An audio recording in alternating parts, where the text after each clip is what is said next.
Para kreator konten YouTube di Inggris menyumbang miliaran pound sterling ke perekonomian negeri itu pada 2024. Laporan Oxford Economics menyebut kreator konten YouTube memberikan kontribusi 2,2 miliar pound sterling atau sekitar 44 triliun rupiah bagi perekonomian Inggris sepanjang 2024.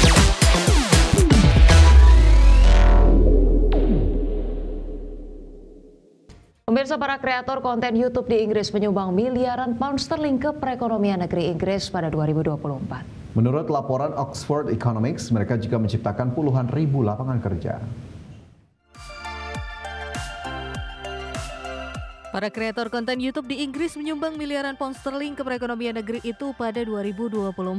Laporan Oxford Economics menyebut kreator konten YouTube memberikan kontribusi 2,2 miliar pound sterling atau sekitar 44 triliun rupiah bagi perekonomian Inggris sepanjang 2024. Selain itu, sektor ini berhasil menciptakan 45 ribu lapangan kerja baru yang tersebar di berbagai bidang. Data tersebut memperlihatkan betapa besar peran industri kreator digital dalam menggerakkan ekonomi negara.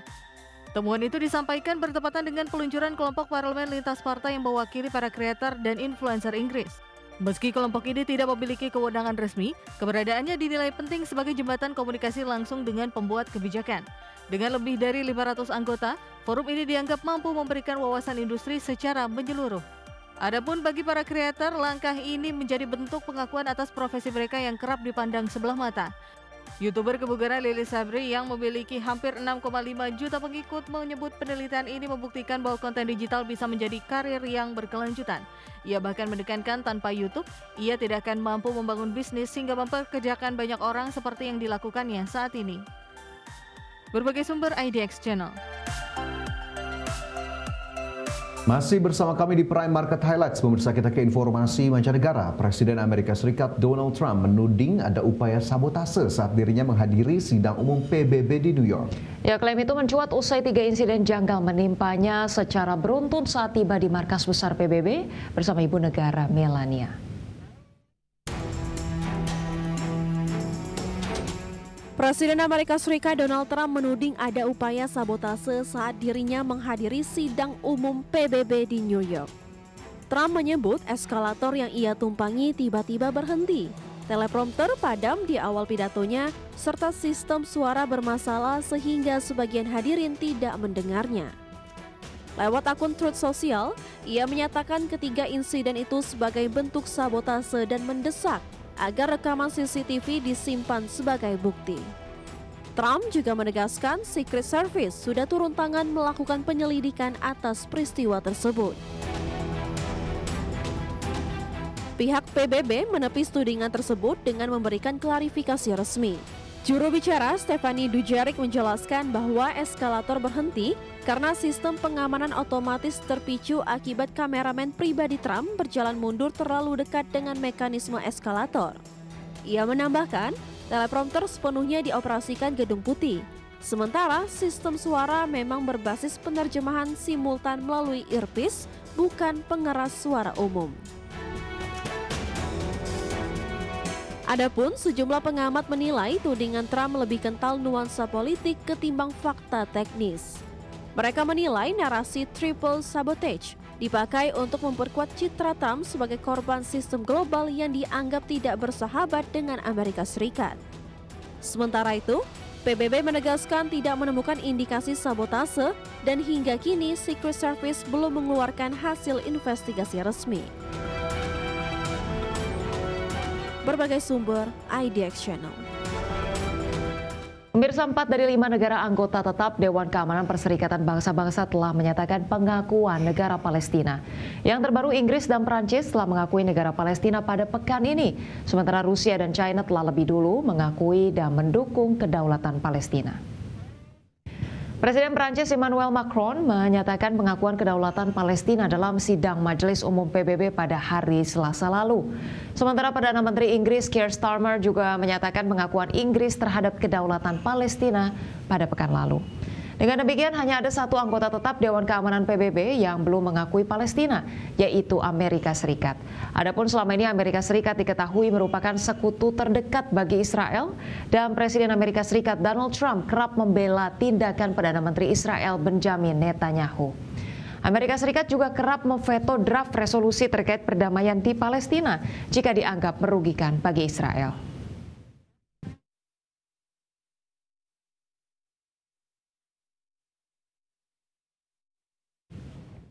Negara-negara di kawasan Timur Tengah menyerukan penghentian genosida yang dilakukan Israel di Gaza. Perwakilan negara-negara Timur Tengah dalam sidang Majelis Umum PBB juga meminta untuk membantu menghentikan agresi Israel. Sejumlah negara di kawasan Timur Tengah pada hari Selasa lalu menyerukan penghentian segera apa yang disebut sebagai perang genosida di wilayah Gaza yang terjadi sejak Oktober 2023. Pangeran Mahkota Kuwait Sheikh Sabah Khalid Al-Hamad Al-Sabah menyampaikan pernyataan mewakili negara-negara anggota Dewan Kerjasama Teluk dalam sesi terbuka Dewan Keamanan Perserikatan Bangsa-Bangsa yang membahas situasi terkini di Timur Tengah termasuk isu Palestina. Ia menyebut kondisi di Gaza sebagai contoh nyata genosida dan pembersihan etnis. Sheikh Sabah pun mendesak DKPBB untuk segera menghentikan agresi, membuka akses kemanusiaan, dan mengambil langkah konkret melindungi warga sipil. Duta Besar Palestina untuk PBB Riyad Mansyur menegaskan hak rakyat Palestina untuk hidup merdeka dan bermartabat. Riyad mengatakan kekejaman yang dilakukan Israel di Gaza tidak dapat dibenarkan dalam kondisi apapun. Berbagai sumber, IDX Channel. Terima kasih Anda masih bersama kami. Pemirsa, pemerintah Australia berencana melarang penggunaan media sosial untuk anak-anak di bawah 16 tahun. Ya, kebijakan ini akan mulai berlaku pada 10 Desember 2025 mendatang. Pemerintah Australia berencana melarang penggunaan media sosial untuk anak-anak di bawah 16 tahun. Awalnya larangan hanya ditujukan bagi platform besar seperti Facebook, Instagram, TikTok, dan YouTube. Namun kini pemerintah Australia juga mempertimbangkan untuk memperluas aturan tersebut hingga ke Twitch, Roblox, dan Steam. Jika platform tidak mengambil langkah mencegah akses pengguna di bawah umur, mereka terancam denda besar. Komisioner e-Safety Julie Inman Grant menyebut sejumlah platform populer anak-anak juga menjadi target predator online. Salah satunya Roblox yang kerap digunakan untuk merayu anak di bawah umur. Karena itu, Roblox berkomitmen menerapkan batasan usia, termasuk menjadikan akun di bawah 16 tahun private secara default, dan mematikan fitur obrolan langsung tanpa izin orang tua. Adapun pihak berwenang menegaskan setiap platform wajib mematuhi aturan baru ini demi melindungi anak-anak dari bahaya dunia maya. Aturan batasan usia tersebut akan diawasi langsung oleh e-Safety, Badan Keamanan Internet di Australia. Berbagai sumber IDX Channel.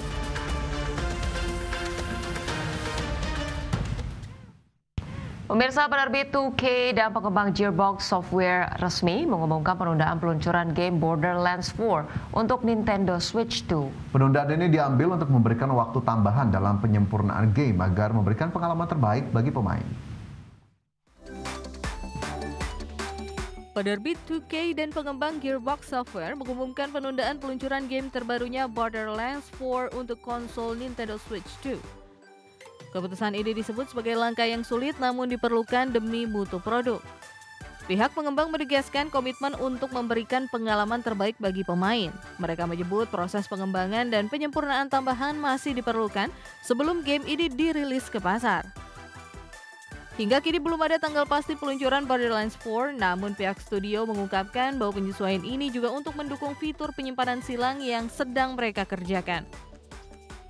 Studio berjanji akan memberikan informasi terkait jadwal perilisan baru setelah penyesuaian rencana selesai dilakukan. Mereka juga menghargai masukan dan kesabaran komunitas penggemar yang terus memberikan dukungan. Sesuai kebijakan Nintendo, seluruh prapemesanan digital Borderlands 4 akan dibatalkan secara otomatis mulai 26 September. Pemain juga dipersilahkan melakukan pembatalan secara mandiri sejak saat ini. Berbagai sumber IDX Channel.